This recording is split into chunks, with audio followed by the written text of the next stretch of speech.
Well, welcome then, folks here in the room and folks watching online. I have, come on in. This is something actually that Janine encouraged me to do, and that is help all of us understand a little bit more about the Middle East, specifically Israel, Palestine, and sort of understand what's happening there now in the context of history. This is not about politics. I'm not here to, lift up a political position. When Janine and I have been to the Holy Land a couple of times, both times, of course, we toured Israel, and both times we went into the Palestinian territories, which is where you have to go if you're going to go to Bethlehem. And in both places, the Israelis, so many nice people, and the day we spent in the Palestinian territories, also nice people. So, this isn't about politics tonight. It's more about history and really understanding that what's happened in that part of the world is very complicated and lots of twists, lots of turns, lots of different people can claim it is their territory.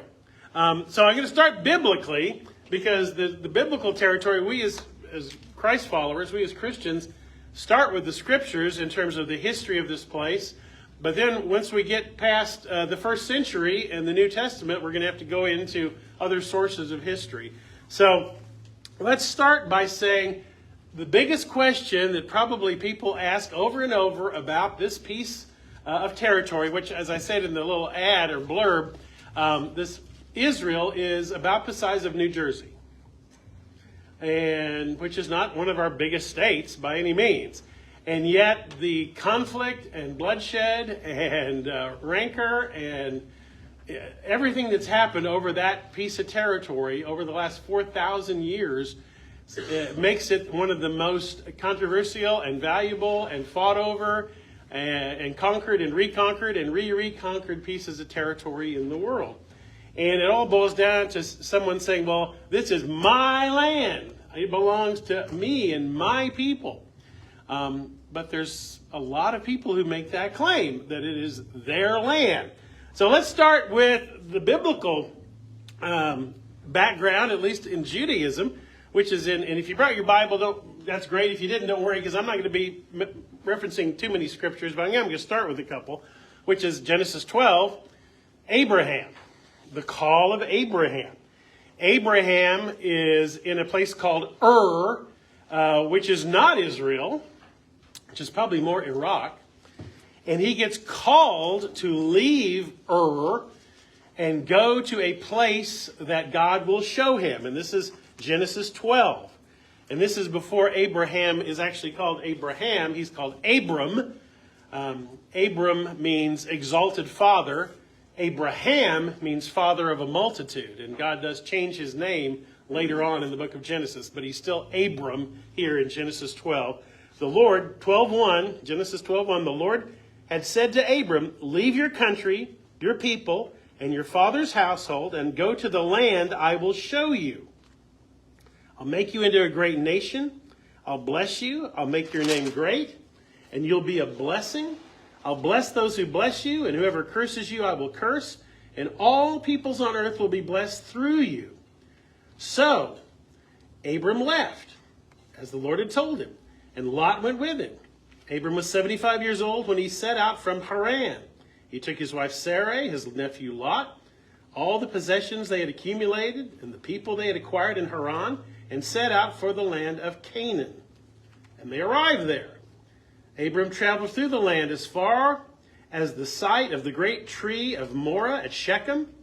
At that time, the Canaanites were in the land. The Lord appeared to Abram and said, to your offspring I will give this land. So we built an altar there to the Lord who had appeared to him. Okay, so the key there is two keys. This is not open land. It's occupied land. Canaan is occupied by Canaanites. And these are people that we're going to continue to meet all through the Old Testament. Hittites, Jebusites, Philistines, etc. The land of Canaan is an occupied part of the world. And yet here in Genesis 12, God says to Abram, I'm going to give this land to you. And this sets up immediately the question, well, okay, God has said, I'm giving it to you and your descendants. So if you're Jewish, you say, well, right here, God gave it to us. It's ours. But others who don't necessarily ascribe and, believe the book of Genesis and believe that this is part of their faith aren't going to necessarily ascribe to that. Particularly as we're going to get to Islam, because Islam also sees Abraham as their patriarch. Abraham is the patriarch of not only Judaism, he is the patriarch of Islam. And so both of these religions claim Abraham. And so the children of Abraham claim this land. But which children? The children of Isaac or the children of Ishmael? Because the children of Isaac are the Jewish people. The children of Ishmael are the Arab people.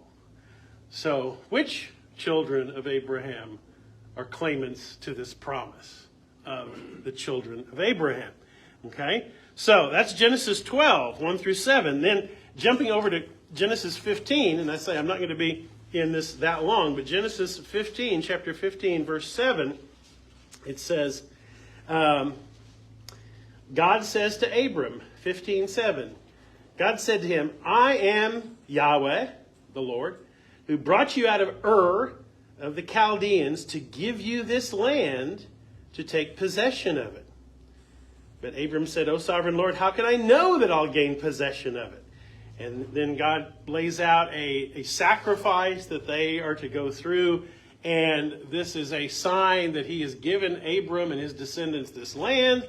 And he says on verse 18, 15:18, on that day, the Lord made a covenant with Abram and said, to your descendants I give this land, from the river of Egypt to the great river, the Euphrates, the land of the Kenites, Kenizzites, Cadmonites, Hittites, Perizzites, Rephaites, Amorites, Canaanites, Girgashites, and Jebusites.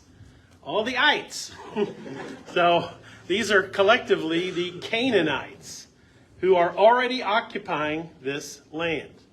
Okay, so this is the setup for, well, who has claim to this land? Now, jumping way ahead, we know in the story of Genesis, we have Abraham who, he and his wife can't have kids until finally, out of desperation, Sarah, his wife, says, sleep with my maid Hagar, and we'll consider that your descendant. And Abram sleeps with Hagar, and the child, his firstborn son, is born, Ishmael. Then, God says to Abram, I'm going to bless your descendants. And Abram says, yes, bless Ishmael. And he's like, well, that's not what I'm talking about. But since you mention it, okay, I will. But I'm talking about a child that's going to come from Sarah. And Sarah miraculously also now has a child, Isaac. Yitzhak means laughter. And she's 90 years old when she has him, which is why she laughs about it or cries about it.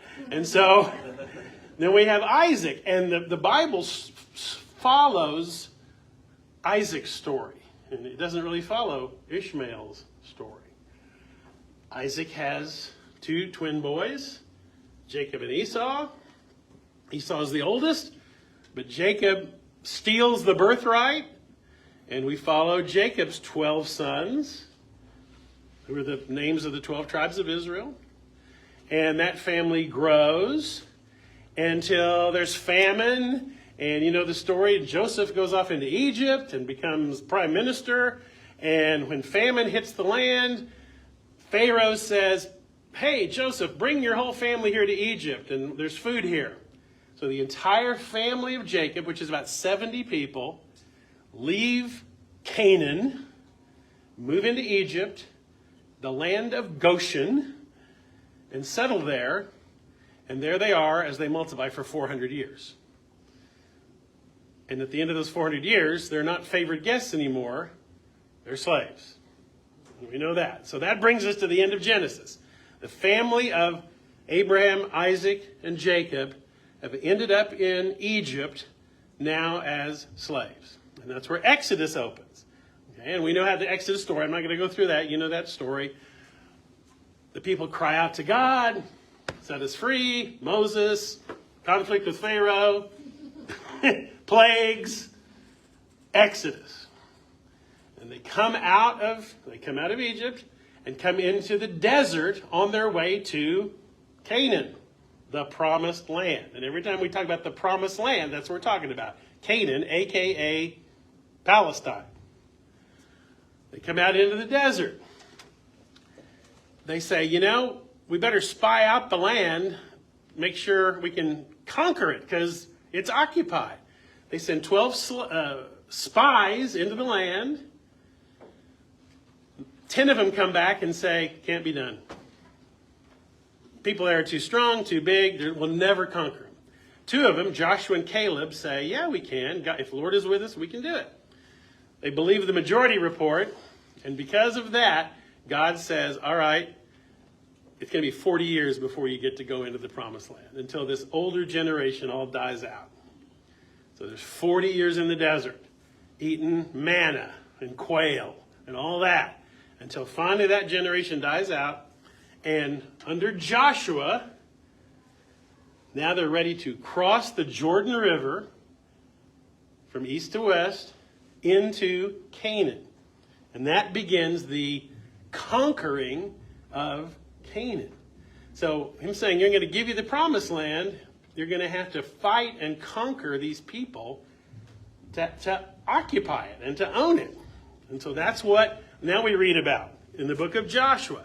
The very first city they conquer is Jericho, where Joshua fought the battle of Jericho. And the walls came a-tumbling down. That's right. That's the first city to fall. But there continues to be these battles with the people who already live there. And if we're just looking at it purely historically, we go, well, the Canaanites are there first. And the Israelites are coming in to displace them and conquer them and kill them.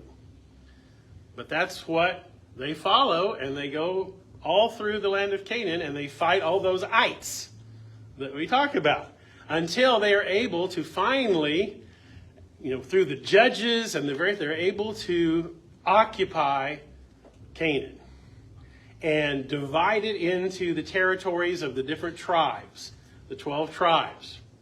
The Levites don't have territory because they're the priestly tribe. The other tribes have territory carved out. And the first king, is Saul. The second king is David. Third king is his son Solomon. So, my first handout. Okay. Here, a couple of you. Here is the territory. This is what, under Solomon, the territory that Israel controlled under Solomon. This is the boundaries of what Israel controls under Solomon.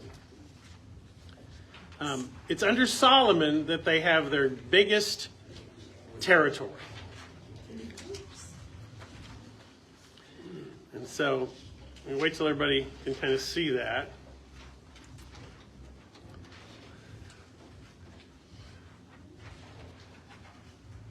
And you can see there, you see the big star kind of in the middle. You see where Jerusalem is. You see where Bethlehem is, just to the south of Jerusalem. You probably see some other towns that you may recognize the names, like Hebron, or some of these others that you might see, Jezreel, Dan, way up in the north, the tribe of Dan, Tyre and Sidon, these coastly cities. You see the Jordan River running right down the middle of it, and you see Israel controlling land on both sides of the Jordan, on both the east and the west of the Jordan. Notice what they don't control on the southwest part. Gaza. Notice they do not control Gaza. That is under the control of the Philistines. So this little patch of land that is listed as Philistia,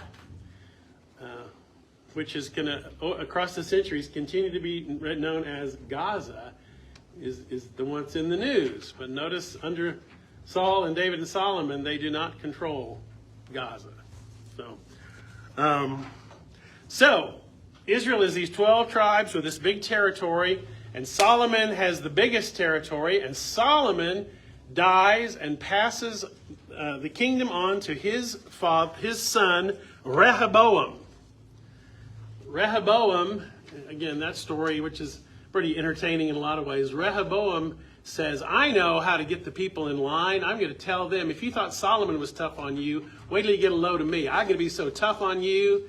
If you thought my father whipped you with whips, I'm going to whip you with scorpions. And the 10 northern tribes say, we don't think so. And the 10 northern tribes secede from the union. The 10 northern tribes say, we don't want anything to do with you. So long, house of David. And the 10 northern tribes exit. And that forms a divided kingdom. And so I told you I got a lot of hints. So here's what the divided kingdom looks like when they split into a northern kingdom and a southern kingdom.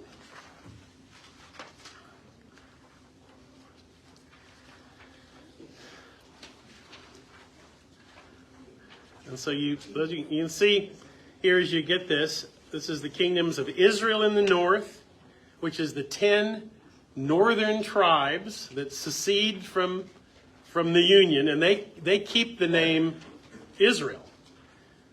The largest of the 12 tribes is the tribe of Judah. Judah is the home tribe of David and Solomon and Rehoboam. So Judah and their sort of little brother Benjamin. Benjamin kind of hangs on to Judah. So Judah and Benjamin are the two tribes that remain in the south. The other 10 tribes are in the north. And again, you can see that Jerusalem is part of the southern kingdom of Judah. You see that Samaria is a city in the northern kingdom. And actually, they have their place of worship in Samaria. So they don't come down to worship in Jerusalem anymore. They worship in Samaria. And you see they're still surrounded by these other groups. The Philistines are still down there in Gaza. You got the Edomites, you got the Moabites, you got the Ammonites, you got the Aramites, you got the Phoenicians. You got them all surrounded by all these different other countries in what's called the divided monarchy. Well, if you read the book of Kings, 1st and 2nd Kings, 1st and 2nd Kings are the story of these two kingdoms, and it goes back and forth in 1st and 2nd Kings. And 90% of the kings of both countries are lousy kings. Most of them are bad kings. Most of them lead the people astray. Most of them allow paganism and idol worship to creep into the kingdom. Some of them are worse than others, like Ahab and his wife Jezebel.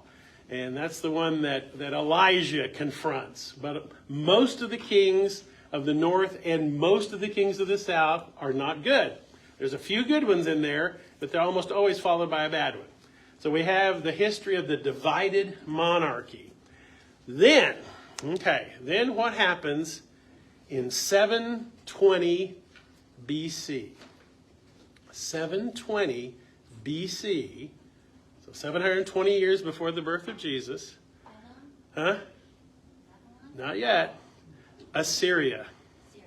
In 720 BC, the Assyrian Empire, which would be today we would just call Syria, the Assyrian Empire invades the northern kingdom.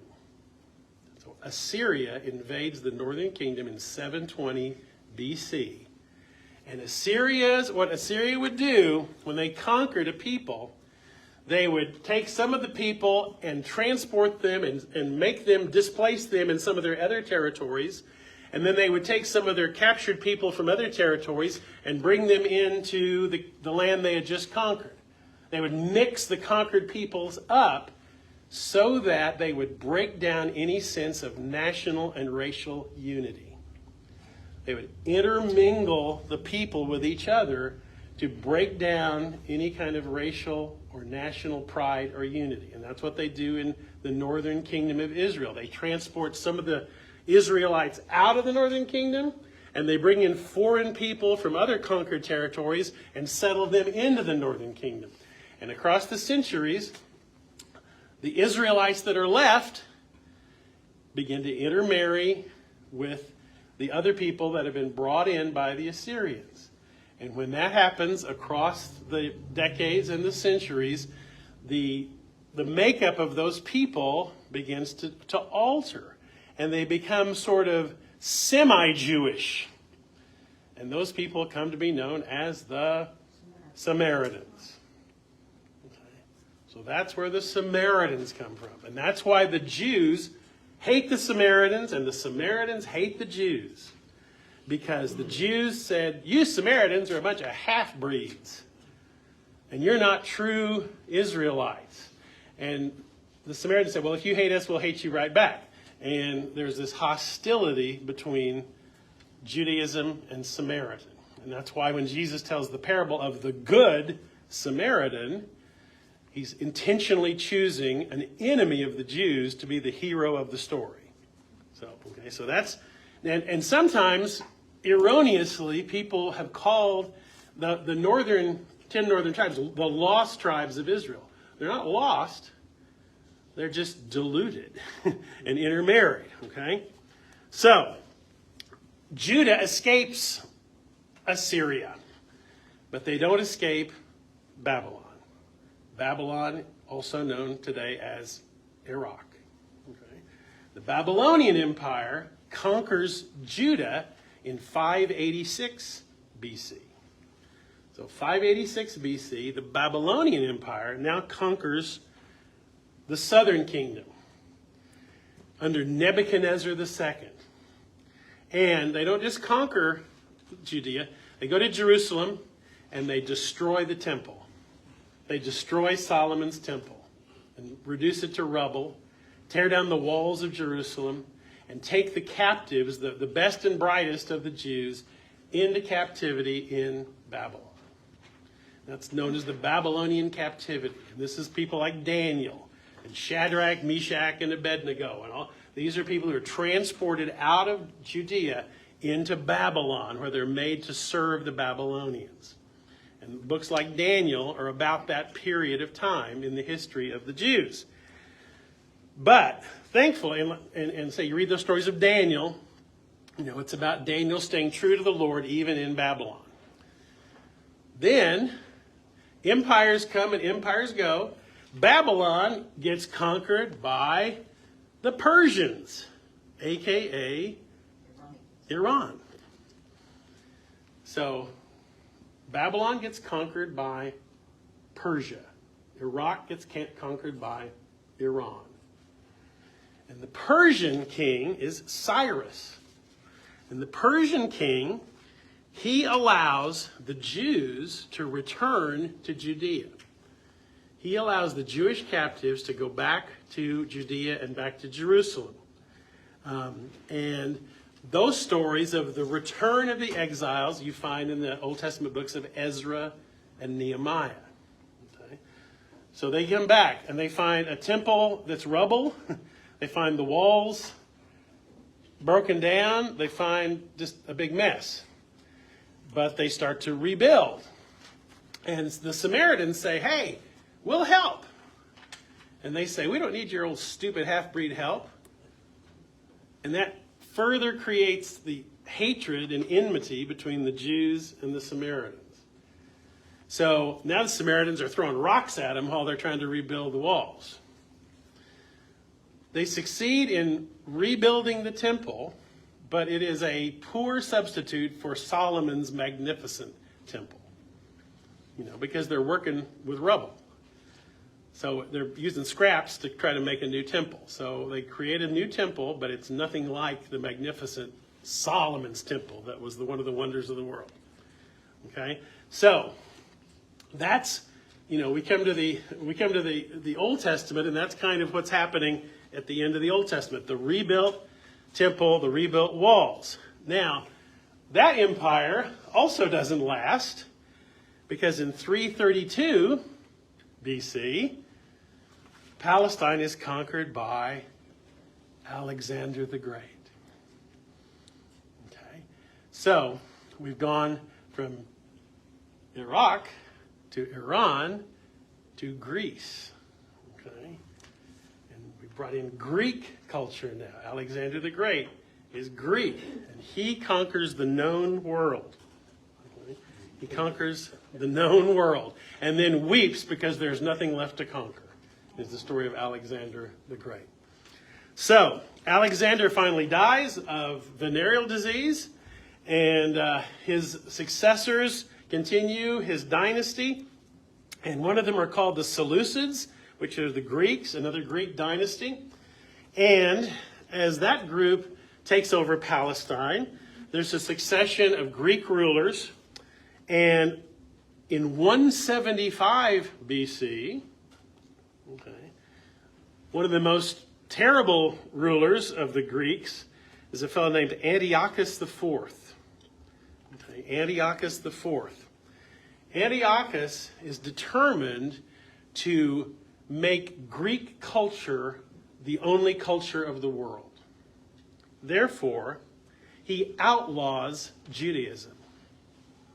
He outlaws the practice of Judaism in Jerusalem. He outlaws worship in the temple. And to make his point, he starts worshiping the pagan Greek gods in the Jerusalem temple and slaughtering pigs in there as a way to totally, do the most horrible thing you can think of in a Jewish temple is to slaughter pigs and worship Zeus and all the other Greek and Roman gods. The Jews finally, it pushes them too far, and there is a revolt against Antiochus IV, led by a fella named Judah Maccabee. And this story is what's in those books in a Catholic Bible that are in between the Old Testament and the New Testament. The books of Maccabees that are often, if you see these intertestamental books that are not in our Protestant Bibles. But the story of the Jewish revolt of Judah Maccabee, Maccabee means the hammer. Judah the hammer leads a revolt against Antiochus IV, drives them out of Jerusalem.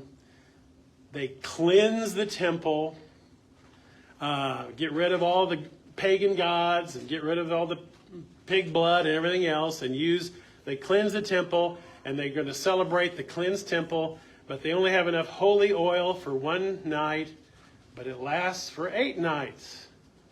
And that is celebrated as Hanukkah.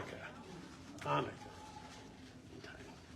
But the story of Hanukkah is not in our Bible, but it is in those books that are found in between the Old and the New Testament in a Catholic Bible.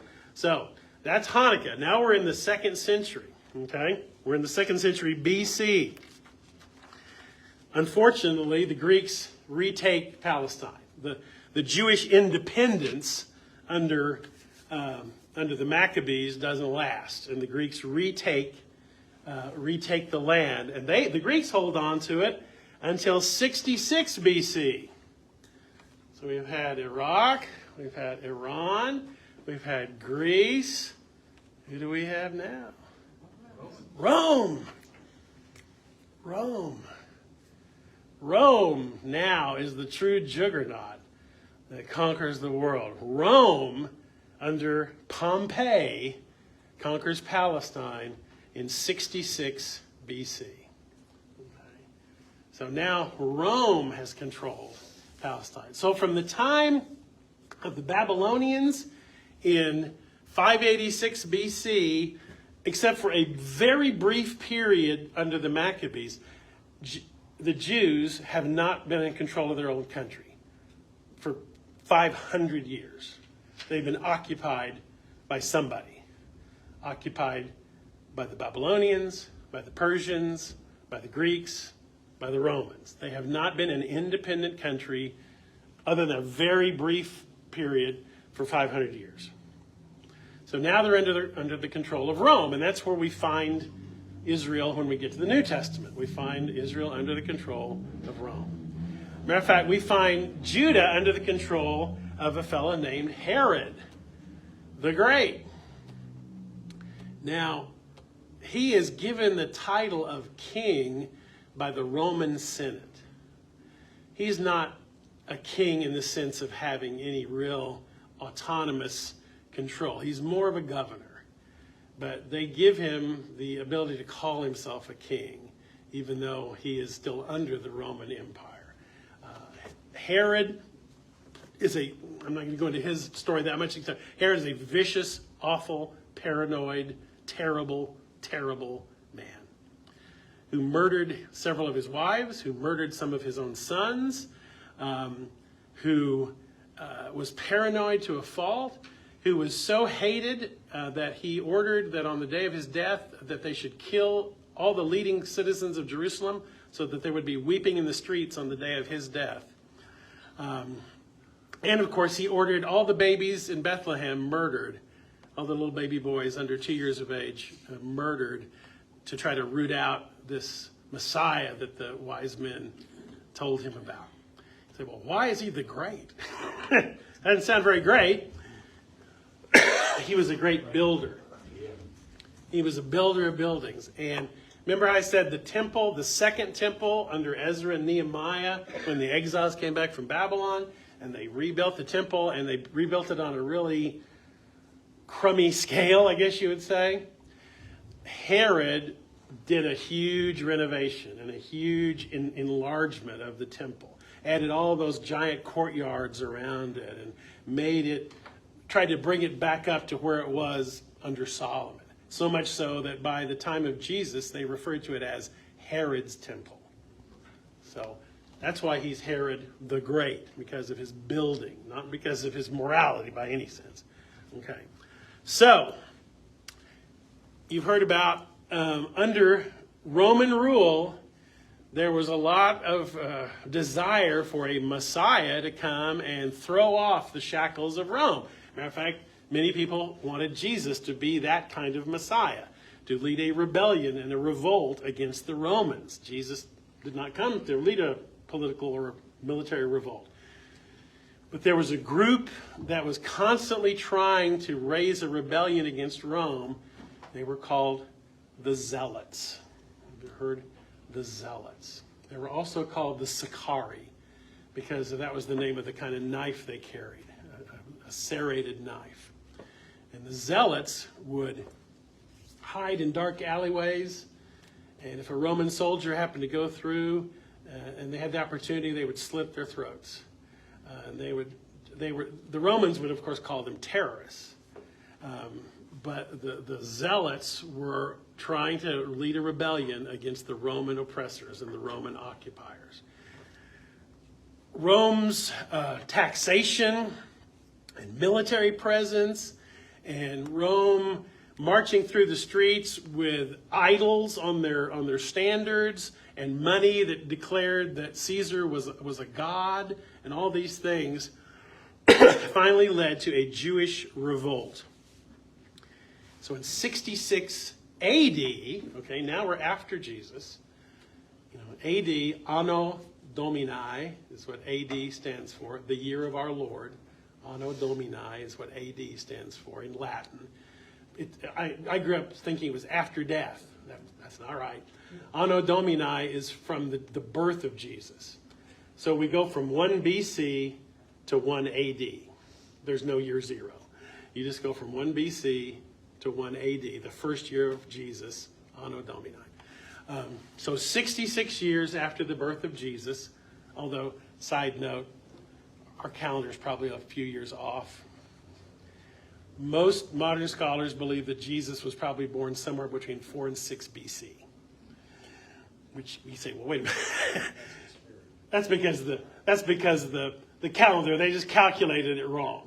That the actual year that Jesus probably died 4 or 6 years before the year 1 in our modern calendar. Which is why when people thought the year 2000 was going to be this big hoopla, Jesus is going to come back in the year 2000. Well, no, Jesus had already It was already, 6 years past his birth, probably by that time. Anyway, so in 66 AD, Anno Domini, there's a Jewish revolt against the Romans.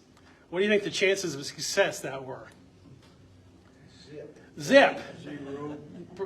The chance of them being able to defeat Rome was probably, the percentage chance of them being able to do that was 0.0001. I mean, there would be no chance of success of a ragtag group of Jewish rebels conquering the Roman Empire without supernatural help. So that is put down. The Romans are tired of fooling with the Jews.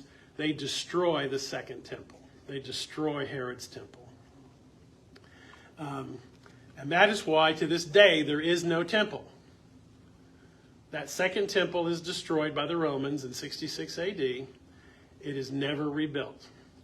All that's left is one wall, a western wall, also known as the Wailing Wall. That's all that's left of the second temple, is that one wall. So, the Romans destroy, not only, they kill, of course, hundreds and thousands of Jews. Blood is flowing through the streets. They kill thousands of Jews, and they destroy the temple. The Romans put them down hard. The last group of ragtag fighters go to hold out and make a last stand at a fortress called Masada. Masada. Until the Romans just starve them out. Cut off the water and the food until, they're all starving. And they begin committing suicide rather than give in to the Romans. And we got to go, when we went to Holy Land, we got to go to Masada and hear more about that. It was a palace that Herod himself built, but never actually used. But anyway, that's the last. So Masada happens in 73 AD. That's the last holdouts of this Jewish rebellion. Okay, so now we're in Anno Domini. We're in the New Testament time, or we're in the time of the early church. And so I'm talking primarily here about Israel. Rome continues to control Israel, Judea, Palestine, Samaria, Galilee, all that territory. Rome continues to be in control. We know from the book of Acts, Christianity is planted with the power of the Holy Spirit. The day of Pentecost, the disciples, go make disciples of all nations. We know from the New Testament, Paul's travels, and we know churches are planted in all these places like Galatia and Philistia and Thessalonica and on and on and on. And the infant baby church grows. And at first, Rome considers Christianity as just a subsect of Judaism because most of the early Christians are Jewish. The Jews had an exemption from military service. Jews were not required to serve in the Roman army. And Jews were not required to worship in the pagan temples like the other Roman citizens were required to do. To be a loyal Roman citizen, you had to worship the emperor. And the way you worship the emperor, especially as emperor worship became more and more popular, the way you worship the emperor was to go into a temple of Zeus or a temple dedicated to Caesar, take a pinch of incense, throw it in the fire, say Caesar is God, and then you would get a certificate that you had done your patriotic duty and worshipped the emperor. The Jews had an exemption from that. So the early Christians also had an exemption from that because they were considered just to be a part of Judaism. But as more and more Gentiles became Christians, Rome said, wait a minute, these Christians are not just Jews. Matter of fact, there's more Gentile Christians now than there are Jewish Christians. Christians no longer had an exemption from worshiping Caesar as a god. Christians began to be required to do their patriotic duty and worship Caesar as a god. Christians refused to do that. And so Christians were tortured and taken to the Colosseum where they were fed to the wild beasts and all kinds of other things. And you say, why did the crowd cheer at the cliche, throwing Christians to the lions? Because these Christians were disloyal to Rome. They were not loyal citizens. They refused to worship the emperor, so they were disloyal. And the crowds cheered their deaths. But, as I say, the blood of the martyrs was the seed of the church. People's like, oh, these people are willing to die for their beliefs. There must be something to it. And even though Christians suffer persecution, more and more people are drawn to Christianity. Christianity grows in spite of persecution across the first 300 years of the church. For the first 300 years, there are no church buildings. People meet in homes, often in secret. Christianity is an underground movement, really, for the first 300 years, until it gets bigger and bigger and bigger, until an emperor, a soldier who is fighting other emperor candidates to become the emperor of Rome, sees in battle, he says, a cross in the clouds, and believes that he has won victory because of Christ. His name is Constantine. And the Emperor Constantine passes a law in 313 AD, legalizing Christianity. Christianity is legalized in 313. Rome is still in charge of Palestine, though. I know we're talking about the history of Palestine. You have to understand kind of who's in control. The emperor first legalizes Christianity, and then on his deathbed actually becomes a Christian. He is the first Christian emperor. And he not only legalizes Christianity, he sees how sort of disorganized it is in terms of, every town has its own leader and they're not working together. So Constantine takes it upon himself to call a council of the church leaders from across the empire to all meet together and come up with a standardized set of beliefs in the city called Nicaea. It's in Turkey. And they come up with a creed called the Nicene Creed. And the Nicene Creed actually is a predecessor to the Apostles' Creed. It's the oldest Christian creed from the Council of Nicaea. So Christianity is now not only legal, it is actually in some ways the favored religion of the emperor. And the next couple of emperors follow suit until 361, a new emperor named Julian, called in history by Christians Julian the Apostate, because Julian decides that Christianity is weakening Rome, and Julian says we're going to go back to the old gods. We're going to go back to the Greek and Roman gods. And so he tries to turn Rome back into the old gods. But he doesn't succeed because he dies too young to do that. And from after Julian dies, every emperor from then on is a Christian, at least claims to be a Christian, if you know what I mean. At least claims Christianity. So the empire, the Roman Empire, becomes more and more Christian. At least, now, of course, that's a whole other topic, but once Christianity becomes more acceptable and favorable, and it no longer is as costly as it was by the early Christians, some of the commitment level probably is much lower than it was the ones who were willing to die for it, the ones who were willing to be killed for their faith.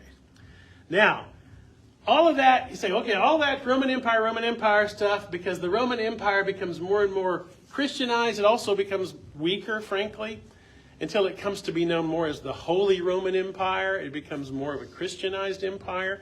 But something else is happening that changes all of the Middle East. In 571, someone is born in 571. Who's born in 571? Muhammad. Muhammad is born in 571. And Muhammad becomes one of the most influential people in world history, maybe second only to Jesus, probably. Muhammad grows up with his uncle, who is a trader. So Muhammad has contact with both Christians and Jews. And in Arabia, Arabia is a land of polytheism. Most of the world is polytheistic at that point. When I say polytheistic, poly meaning many, theos meaning gods. Most of the world has many gods. The Romans and Greeks have many gods, and almost everywhere else in the world there are many gods. God of the sun, God of the moon, God of the water, God of the rain, God of the this, God of the that, fertility gods, and, et cetera, et cetera, et cetera. And that's Judaism in many ways is unique, and then with Christianity following it, in being monotheistic, having just one God. Almost the entire world is polytheistic at this point, including Arabia. But Muhammad has contact with both Jews and Christians, becomes somewhat familiar with their teachings, although Muhammad is illiterate and is always, Muhammad never learns to read or write. But he becomes familiar with Christianity and Judaism.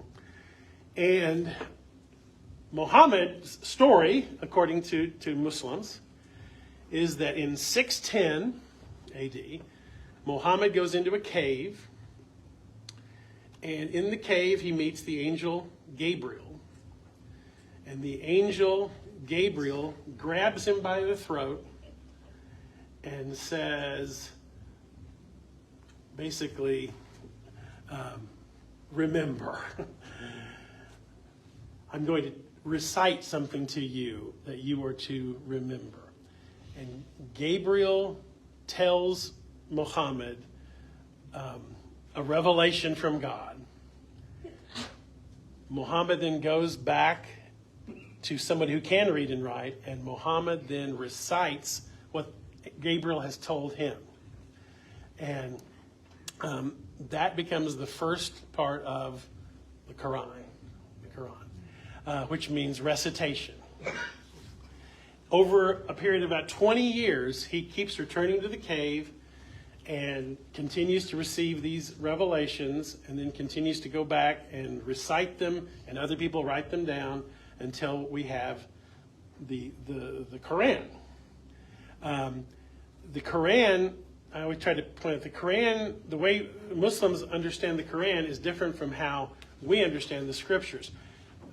At least how most of us Christians understand the Scriptures. We understand the Scriptures as inspired, but still transmitted through human personalities and human authors. And the Quran is considered by Muslims the actual dictation of God. It is the actual words of God dictated by Gabriel to Muhammad. So the Quran is in a different, understood a different way than our scriptures are understood. And this book, of course, becomes the foundation of what is called Islam. Islam is a word that means submission. So a Muslim is one who submits. Apologies to President Bush, W. After 9/11, he said, Islam means peace. Well, that's not a correct translation. Islam means submission. So a Muslim is one who submits. Muhammad is a very different person than Jesus. Muhammad is a military man. Muhammad gathers forces in a place called Medina, marches into Mecca, and conquers the city of Mecca in Arabia with basically no resistance. Becomes the ruler of Mecca. And by the end of his life, by the time Muhammad dies in 632, the entire Arabian Peninsula has become Muslim. Just in his lifetime, the entire Arabian Peninsula is now Muslim. Because before Muhammad, it was all polytheistic with tribal gods and gods of the, the wind and the water and the this and the that. And Muhammad is a strict monotheist. And so he enforces the idea there is only one God, Allah. Now, the Quran, of course, again, not to get too sidetracked, the Quran has some familiar stories in it, but with a different twist to our scriptures. And the one that is going to come into play is, as I said, in the Quran, it tells the story of how God told Abraham to take his son Ishmael, and sacrifice him. And at the last minute, of course, God says, no, don't do it. And therefore, God tells Abraham not to sacrifice Ishmael. Now, in our Bible, it's not Ishmael, it's Isaac. But in the Quran, it's Ishmael. That is the one who is almost sacrificed on Mount Moriah. The Quran honors Jesus as a prophet. but Muhammad is the last and greatest prophet in the Quran. And Islam sweeps the Arabian Peninsula and continues. So as I said, Muhammad conquers the Arabian Peninsula. He dies in 632. One of the traditions about Muhammad is not resurrected. I mean, there's no, that's Mecca, people go to Mecca because that's where Muhammad's tomb is. But there is a belief that one night there was a journey where Muhammad was taken up into heaven. And he was taken up into heaven from Jerusalem. He was taken up into heaven from Jerusalem on the site where Abraham almost sacrificed Ishmael, which is the site of the Jewish temple. Okay. So Muslims believe that it's called the Mirage, actually, the night journey, that Muhammad was taken from Mecca to Jerusalem and then from Jerusalem into heaven, and he left Jerusalem from the spot where the temple, the Jewish temple once stood, which is where, according to the Quran, Abraham almost sacrificed Ishmael. And we're going to get to that, but that's why that spot on the Temple Mount is a holy, holy place to Muslims. And that's why we're going to see there's going to be something pretty magnificent built there on the Temple Mount. I haven't gotten there quite yet. Okay, but so Islam spreads quickly. Islam captures the Arabian Peninsula. Islam captures Gaza. Islam captures in 641 all of the Holy Land. And, okay, I'm leading up to this, in 687, they build the Dome of the Rock. The Dome of the Rock is that beautiful golden mosque that stands where the Jewish temple used to be. Which is why, if you go to Jerusalem, here's the Wailing Wall, and within like a stone's throw, a 2-minute walk, here's the Dome of the Rock, which is one of the holiest places of Islam, next to the holiest place of Judaism, all right there in the same place. When you go into Jerusalem, as you're coming into Jerusalem, as those of us when you come along this road and you look down on the city of Jerusalem, there's that golden dome of the Dome of the Rock, very, very bright. It's built there where they believe Muhammad was taken to heaven. Now, why did the Jews build the temple there? Because they believe that's where Abraham almost sacrificed Isaac. So the Jews and the Muslims agree that Abraham almost sacrificed a son on that spot. They just disagree about which son it was. Okay? And that's why that spot has such a power to it. So Dome of the Rock is built in 687. There continues to be a growth of what we'd call the caliphate. The caliphate would be those territories under Islam. So here is a map of the territory that was under the control of the caliphate. A caliphate is a land ruled by a caliph. A caliph is like a king or a ruler or an emperor. So the caliphate is the territory that was controlled under Islam starting in the 600s, starting under Muhammad.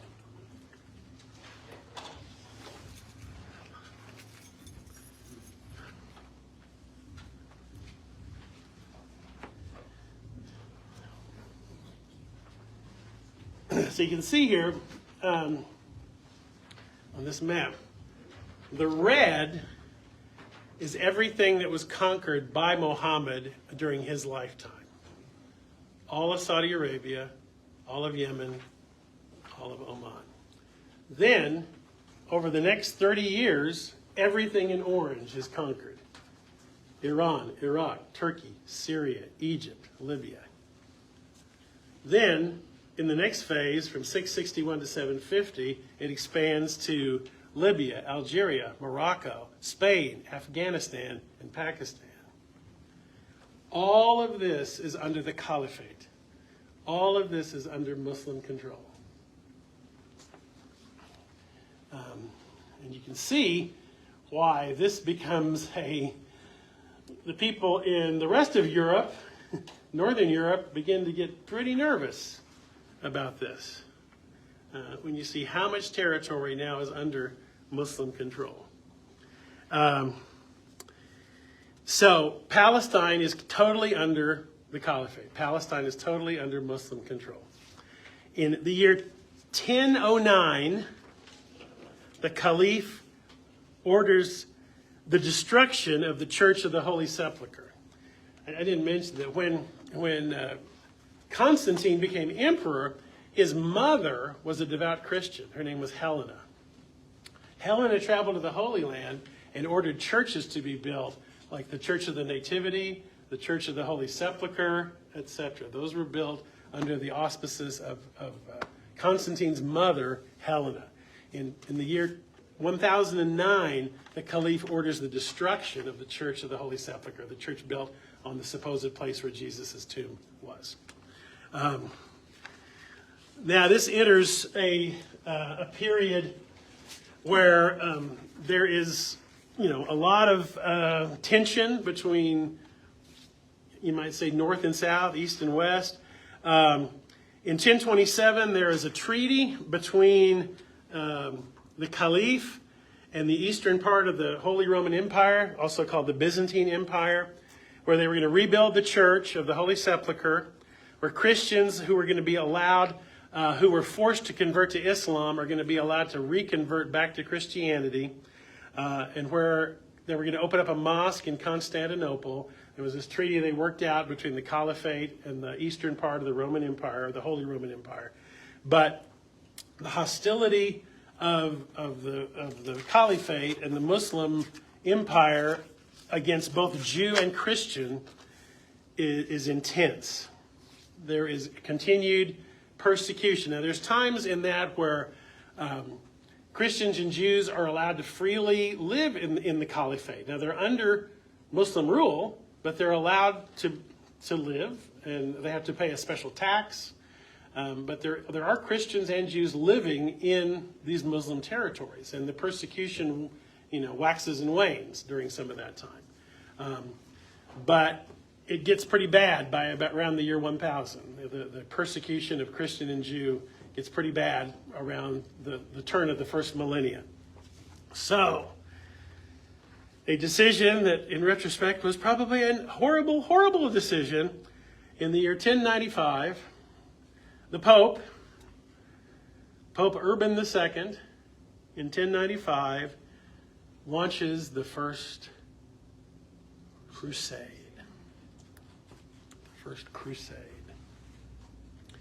He calls upon Christian soldiers from all over Christendom to conquer the Holy Land, to conquer Jerusalem, and to free the Christians from Islamic rule. So the Crusaders, wearing, a cross on their clothes, the Crusaders march to Jerusalem, march to Palestine. And when they get there, they murder and slaughter pretty much every Muslim in the city.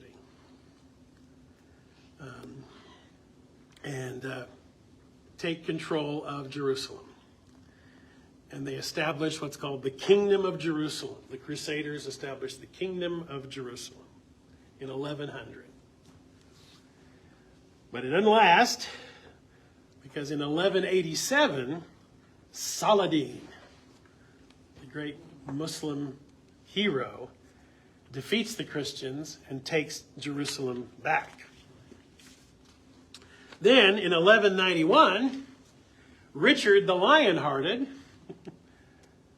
defeats Saladin. And this is a back and forth thing for a while, of Jerusalem being in the hands of the Christians and Jerusalem being in the hands of the Muslims, back and forth. in 1291, the Egyptians exterminate the Christian kingdom and end the Crusades and control the Holy Land. So the Holy Land is intermittently held by Christians during the time of the Crusades, but they would gain it and then lose it, and gain it and then lose it.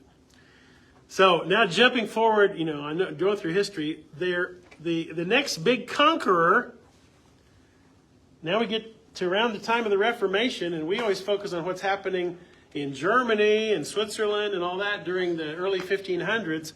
But while Martin Luther is writing his theses and John Calvin is doing his thing, what's happening in Palestine? Well, there's another empire coming. The Ottomans.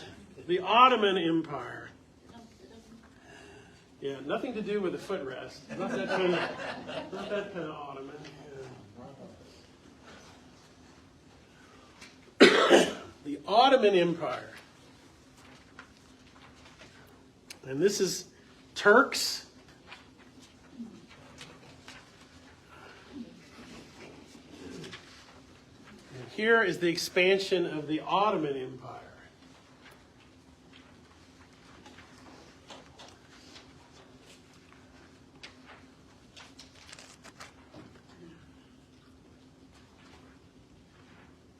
And if you see the red line on this, the red line is the Ottoman Empire at its biggest.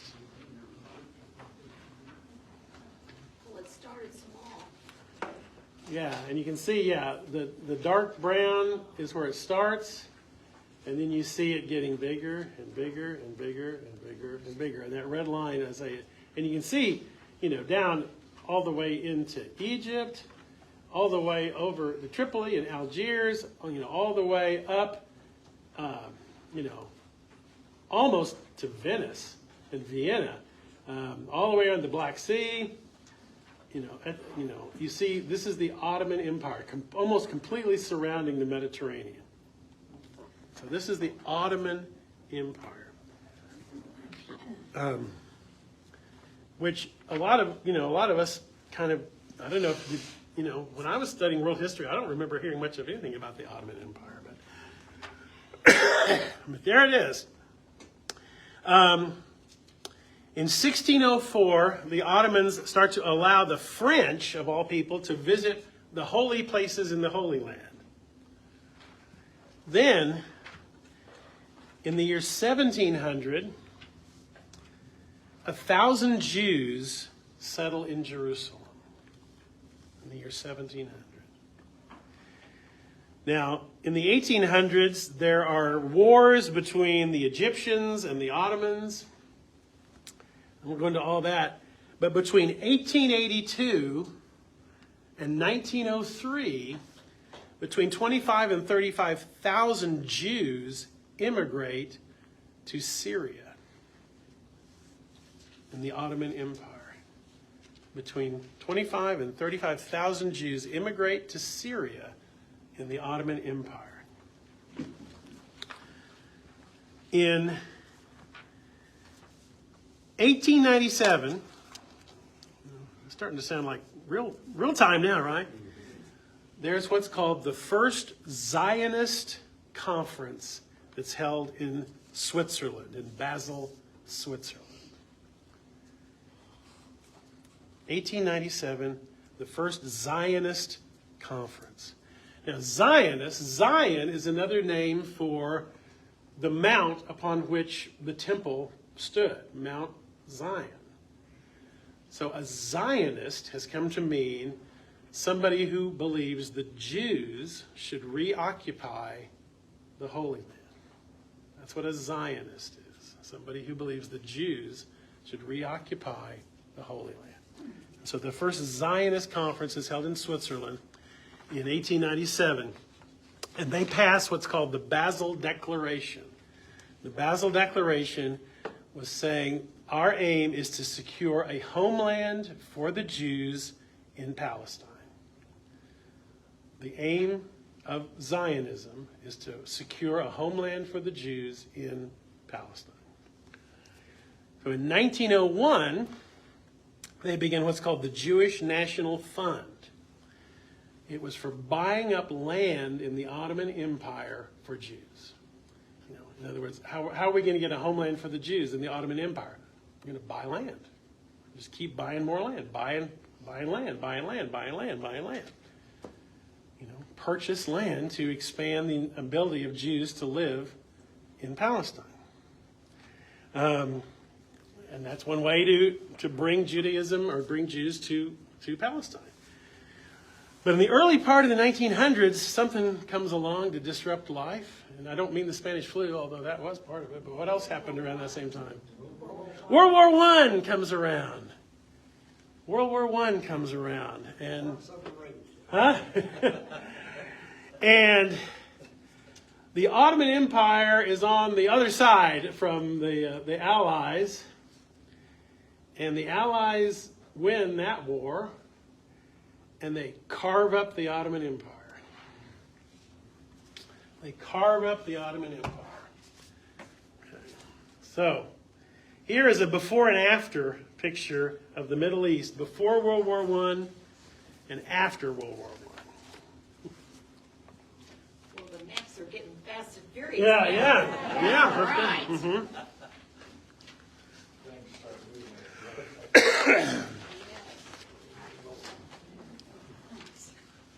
you, sir.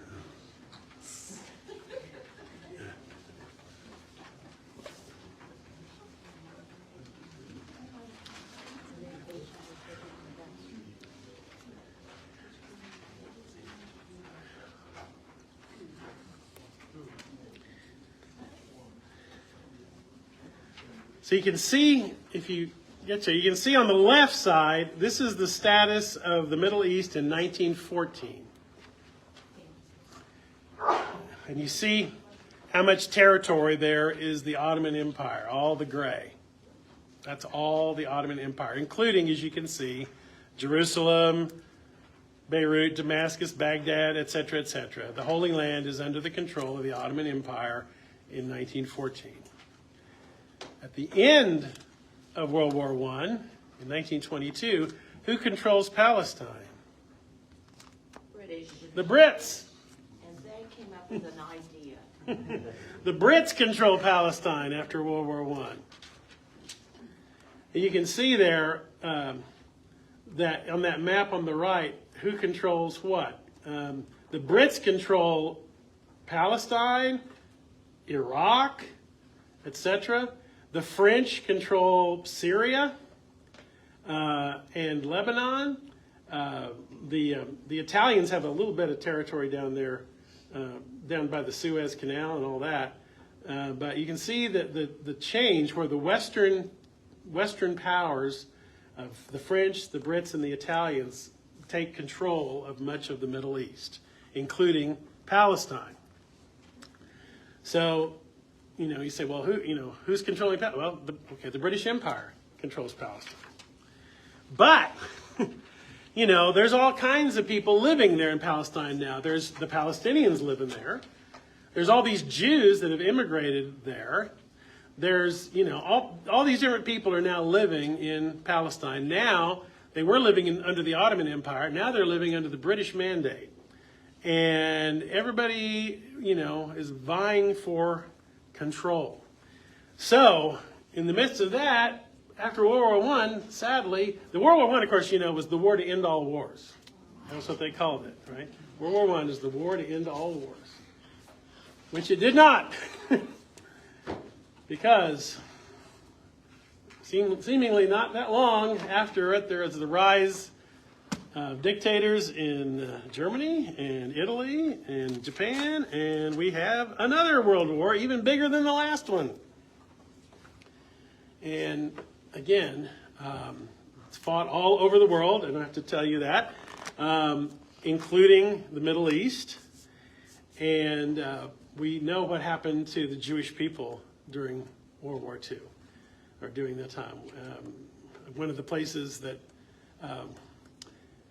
when some of us went to Poland a few years ago, we got to go to Auschwitz and see what that was like.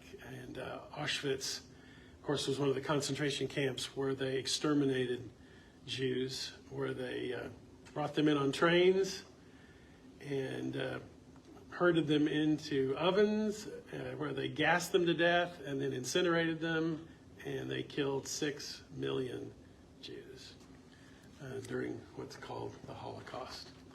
And that's part of the legacy of World War II, was the extermination, or the attempted extermination of the Jewish race. We Janine and I have not only gotten to go to Auschwitz, we've gotten to go to the Holocaust Museum in Jerusalem that details all that, and it's mind-blowing. And if you go to Auschwitz, they have still places where the shoes that were taken from the Jews, and the teeth, and all the gold, the things that, and the bunks that were in these horrible, it's just, I won't go into all that, but we know what happened during the Holocaust. So after World War II, there was a great feeling like the Jews need a homeland and the Palestinians need a homeland.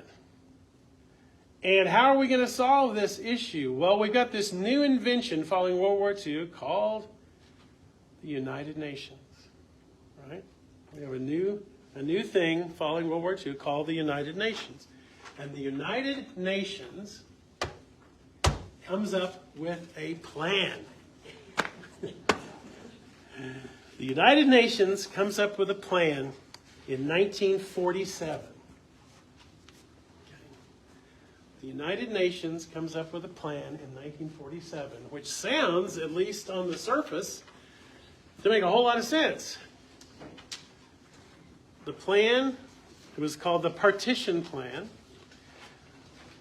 1947, the United Nations comes up with a plan to create 2 states in Palestine, an Arab state and a Jewish state. 2 states. And here is the map of the plan.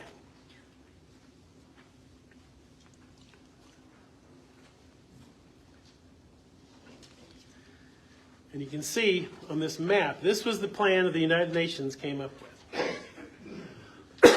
The yellow would be the Arab state, and the orange would be the Jewish state, and Jerusalem, the white with the dot, Jerusalem would be an international city not controlled by either country.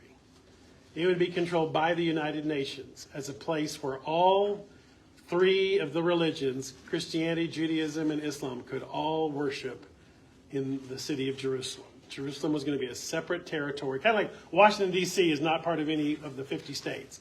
Jerusalem was going to be its own international city, not controlled by either Arab or Jew. So this is the partition plan that was arrived at by the United Nations. And you think, wow, well, that kind of makes some sense.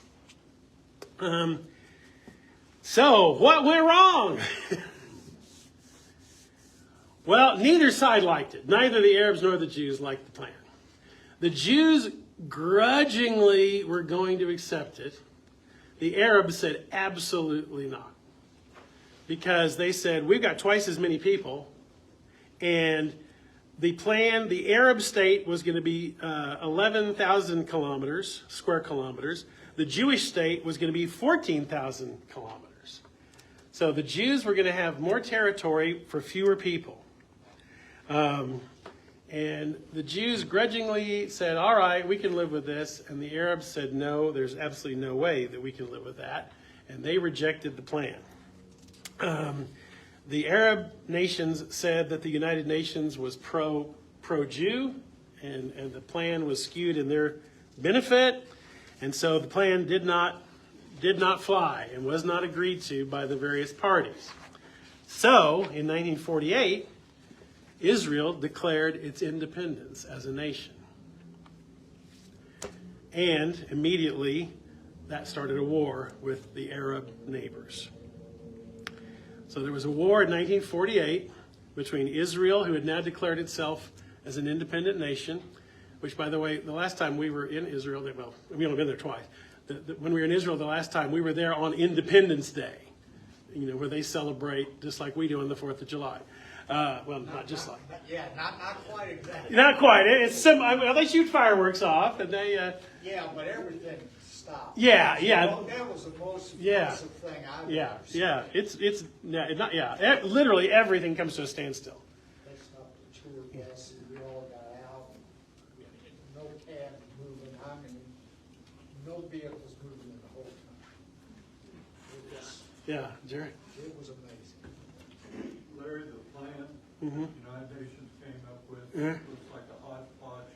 Was it based upon population at the time in those areas? I'm assuming it must have been based on where the population centers were of various groups. Looks like a mess. Oh yeah, it looks like gerrymandering, isn't it? It looks like they drew it with a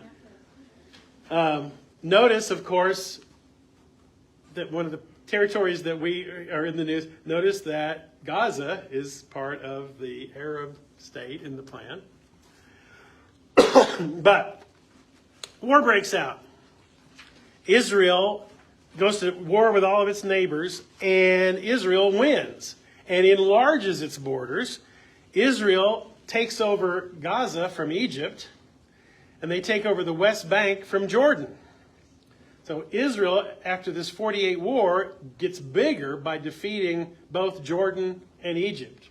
Because Gaza was under the control of Egypt, and the West Bank was under the control of Jordan. So that percolates along for a while until 1967. 1967, do you know the name of that war? The Six-Day War. That's right, the Six-Day War. In 1967, Egypt, Jordan, Syria, and Lebanon all attack Israel. So Egypt, Jordan, Syria, and Lebanon all attack Israel in 1967. And once again, Israel wins the war. Israel takes Gaza from Egypt, the Sinai from Egypt, the West Bank from Jordan, Jerusalem from Jordan, and the Golan Heights from Syria. So Israel is attacked, and they fight back and enlarge their territory yet again to include those areas. They make a deal with Egypt in 73 to give Egypt the Sinai back. In 1979, under the guidance of Jimmy Carter, Egypt and Israel signed a peace deal. In 1994, Israel signs a peace deal with Jordan. And Jordan and Israel are still relatively friendly. I mean, I don't know about now in the last year, but when we were there, Jordan is the sort of the friendliest Arab country towards Israel. But given all that territorial expansion by Israel, and especially as Israel began to then build houses and build buildings on the conquered territory that they had conquered from Egypt and Syria and Lebanon, etc., there begins the Intifada, the uprising. And that's where Palestinian people begin to rebel against the control of the Israeli government. Where things really, there was the rise of what was called the PLO, the Palestinian Liberation Organization. And who was the face of that? Yasser Arafat.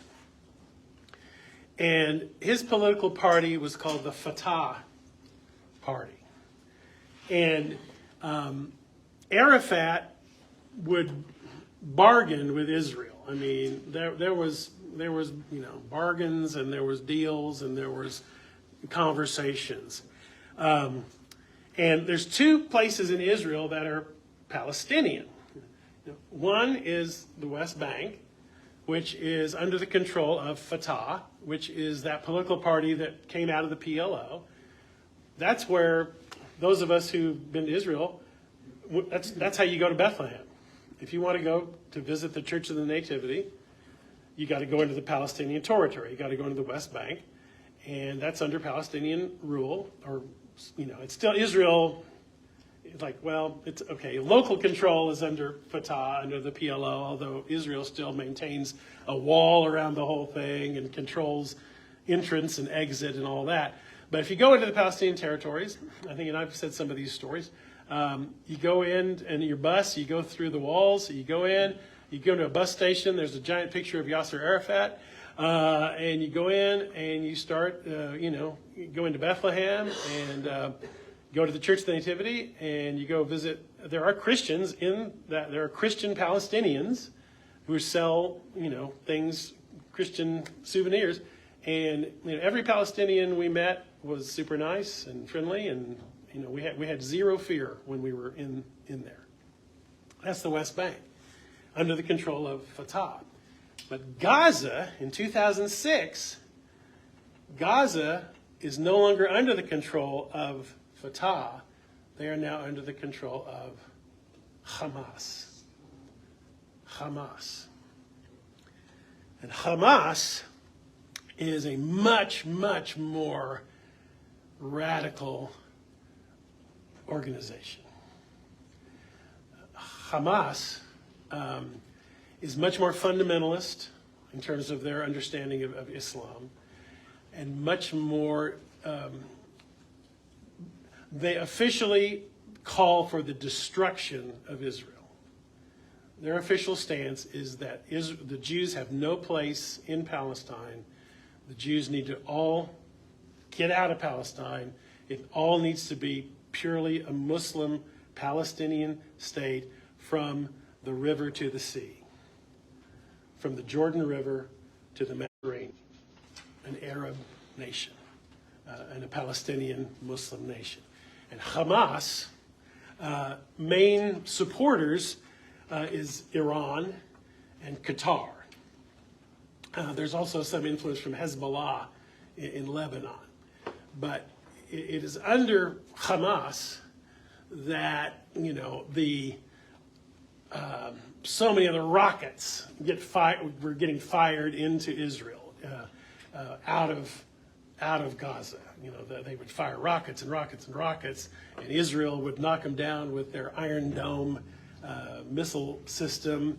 And this would go on weekly, and even when we were there, there'd be rockets coming over, and people in Israel it's like it was almost like just a daily thing, and it didn't seem to affect life all that much, up until we all know what happened in October of last year, when Hamas had this elaborate plan where they came in on hang gliders and all kinds of ways, slaughtered all those Jewish people at the music festival, took all the captives and the hostages, and did such atrocities that then Israel felt, okay, this is it. We got to go wipe out Hamas, and they've now killed thousands of Palestinians, and it's a huge, huge mess.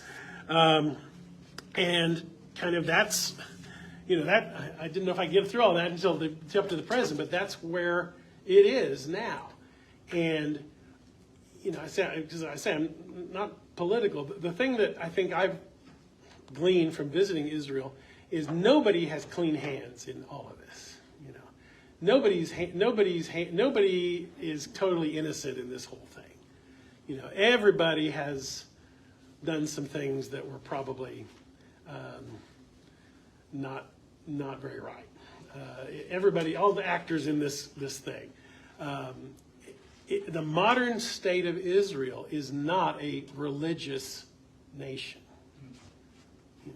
Most of the people who live in Israel are not observant Jews. Most of the residents of Israel do not follow the Sabbath laws and the food laws and all of that. Most of the Jews who live in Israel are secular Jews. Now, there's also very observant Jews. There's very Hasidic Jews. There's the people you see like wearing the black with the long ringlets and the hats and there's all different kinds of sects of Judaism in modern Israel. But the majority of the people in Israel are secular Jews. And whether you're a hero or a terrorist in some of this depends on just what side of the equation you're on. I think that the difference is Israel is really, if you go to Israel, it's like they transplanted a Western European country into the Middle East. Because Israel feels like you're in Western Europe, surrounded by nations that are a very, very different culture, mindset, and everything else. And that clash of cultures is pretty significant. So that's an awful lot to absorb, and I handed you, 8 handouts? Yeah. And again, I had one last handout. In case you're wondering what it looks like now, this is modern Israel, just in case you wanted to see what modern Israel looked like in terms of the map now. I've given you all these other maps. Just to see what we're talking about when we talk about Gaza and the West Bank and all that.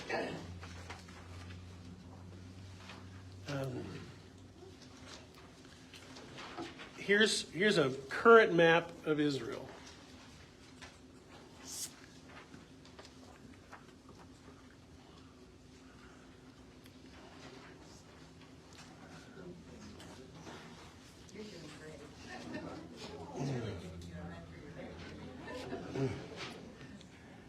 So if you look at this modern map of Israel, you can see where Jerusalem is, obviously, and notice that, Jerusalem, where that red square is, Jerusalem is right on the border between Israeli territory and Palestinian territory.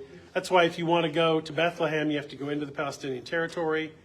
You can see that you can access the Dead Sea from either Israel or Palestine. And the Jordan River, of course, the Jordan River divides Israel from the country of Jordan. So when we went to the Jordan River, when we were in Israel, you look across the river and there's Jordan. We went up to the Golan Heights this last time, and we were within, 200 yards of Syria, which was kind of like, that's kind of weird that we're really that close to Syria. But we never, again, there was Israeli soldiers up there. We didn't feel any anxiety about that, I don't think. You see where the Sea of Galilee is up there in the north, which is where Jesus hung out most of the time. You see Tel Aviv, where we landed, or if you're flying into Israel, that's where you land, is in Tel Aviv, right there on the Mediterranean. You see where Gaza is. And Gaza is literally this little strip down there, right on the Mediterranean, right, just, that little strip of land. And that's what all the horrible stuff that's been going on is happening. So I don't know if I can answer any questions, but I would try if I lost you somewhere along the line. Yeah, Larry, Palestine was never a country. No, it was never a country called Palestine. It is an area, and people tended to assume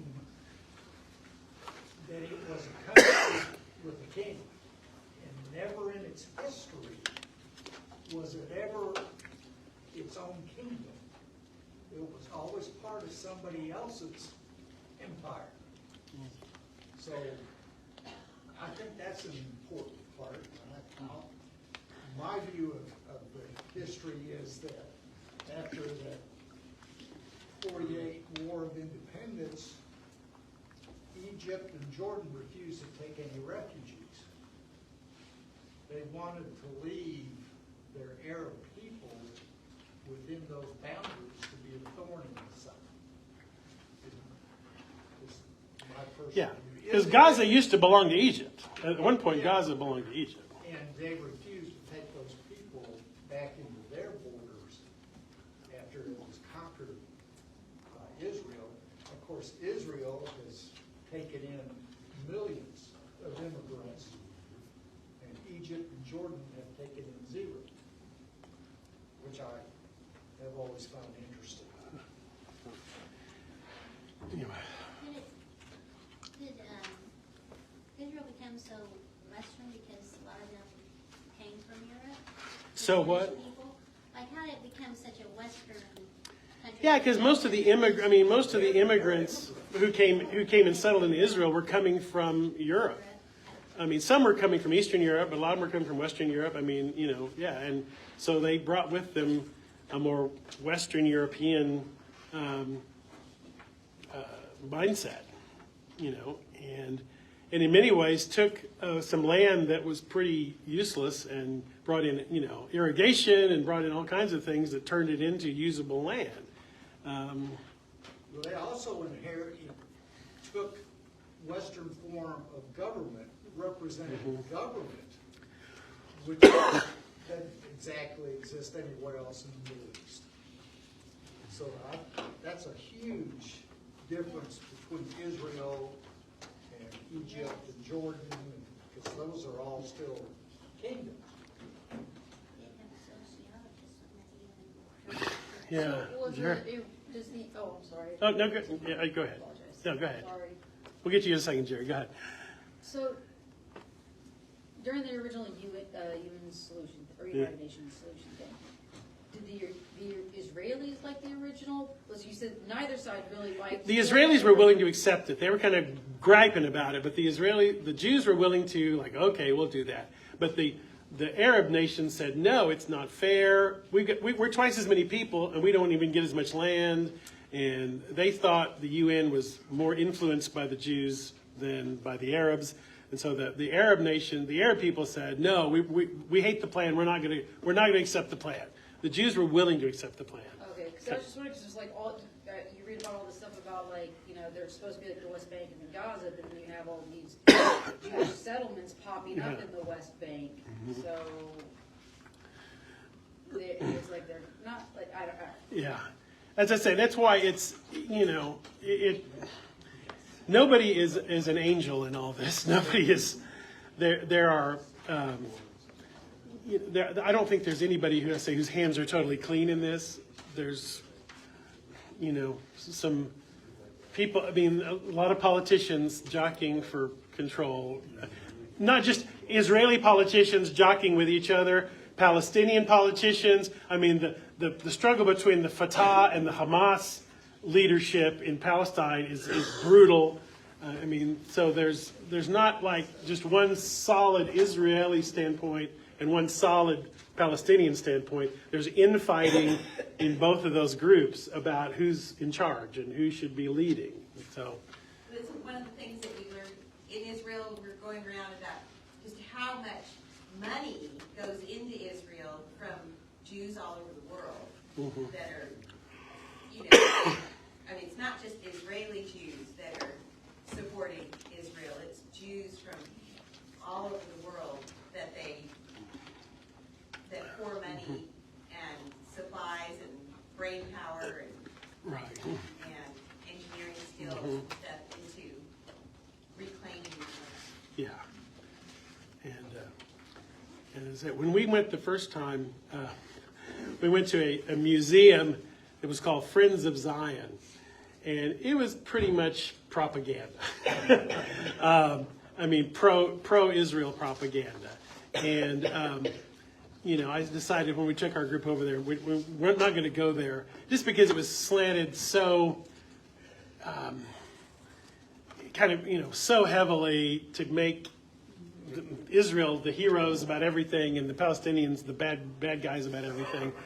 And that's just not the reality. I think there is I think the Israelis do have a more, equitable government, a more democracy, more freedom, I think more the style of government we think is appropriate. There is more democracy in Israel than there is in these Arab states, but that doesn't mean that they're perfect.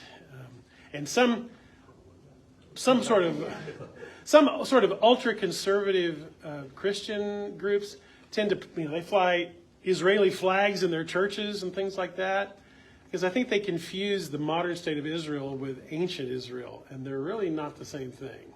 The modern state of Israel is really not a religious country any more than America is a, quote, religious country. It's a country where there's a lot of Jews, but most of them don't observe the practice of Judaism, frankly. I don't consider myself an expert by any means, but I do like history, and I hope that this makes some of it more clear. And the thing, memory goes back so far. And the thing that really struck me after 9/11 was we found out that the ISIS and the bad actors behind 9/11 who plotted destruction of our country, the way they referred to us Americans, they called us crusaders. In other words, memory goes back 1,000 years. They're still saying we are the descendants of the crusaders who came to Palestine 1,000 years ago and slaughtered Muslims. You know, that 1,000-year revenge, basically. That we are, quote, the crusaders. And that just tells you how ancient some of these hatreds are between the various groups. I mean, and that goes both ways, but how much their hatred is involved and why it's so difficult to get, you say, why can't they just, everybody live in peace and everybody can have their own land? And I mean, you think, oh, it's so simple, like the UN, it's just so simple. We'll give them some territory, we'll give them some two-state solution, we'll make Jerusalem an international city, and we'll all sing Kumbaya. And, and the hatred among some of these groups for each other is so ancient and so strong. And, we as Christians have been taught, love your enemy. That's not part of Judaism or Islam, really. We kind of take that as an assumption. So, Jerry, you were going to say something, I think. I was going to ask, I think I keep reading about the Israel people moving more into the West Bank. And Yeah. did you get the sense they really feel the West Bank is theirs and they should occupy the whole thing? I think there are groups within Israel who want, just like there are groups in the Palestinians who want to wipe the Jews off. I think there are Jewish groups that want to get rid of all the Palestinians. I think there are factions on both sides that would prefer to just keep pushing and pushing until they're totally removed. I really wonder personally if they're going to give Gaza back this time. You kind of think, why do they even want it? I think because they see it as a place where Hamas, as I say, Hamas is different from Fatah. Hamas has stated their goal is to wipe out Israel. They've stated that's their ultimate goal. And so if Mexico had said, well, our goal is to wipe out the United States of America, we would feel pretty spicy about that, That's their mission statement. Yeah. And that whole phrase, from the river to the sea, has been debated what exactly that means, but at least for Hamas, it means get rid of the Jews, get rid of the Jewish population. Which is why people say, don't you remember the Holocaust? Don't you remember what happened in World War II when there were people calling for the destruction of the Jews? And now there's groups calling for the destruction of the Jewish people. And people are like, yeah, man. It doesn't seem to be alarming some people. But anyway. So, as I say, I'm not here to be a politician. I'm here to probably be a history teacher as much as I can. So I think prayer for the whole region. Pray for the peace of Jerusalem. Let's pray for this region together. Lord, we just, when we think of this area where the Bible came from, where the prophets walked, where Jesus walked, where the church was born, and we read about the death of innocents, the death of children, on both sides of this conflict, when we hear about the death of innocent children, and it just breaks our hearts, Lord. And we just ask for you to protect the innocent, and for those who love war and violence to change and turn from that there would be a way, finally, for there to be at least some peace in this part of the world that is so important to so many people of our faith and other faiths. And we just pray that there would be shalom, that there would be salam, that there would be peace there. And we pray it in the name of the Prince of Peace, Jesus. Amen. Amen.